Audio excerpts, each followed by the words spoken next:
رسول اللہ صلی اللہ علیہ وسلم نے فرمایا، جو شخص اللہ کی راہ میں جہاد کے لیے نکلا، اللہ اس کا ضامن ہو گیا۔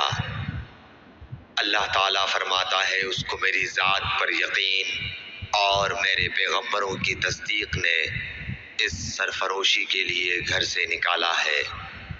میں اس بات کا ضامن ہوں کہ یا تو اس کو واپس کر دوں ثواب اور مال غنیمت کے ساتھ، یا شہید ہونے کے بعد جنت میں داخل کر دوں۔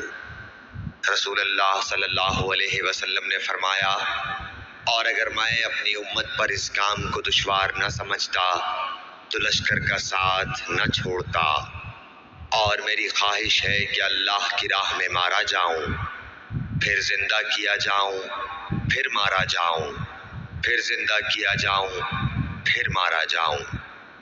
صحیح بخاری حدیث نمبر 36۔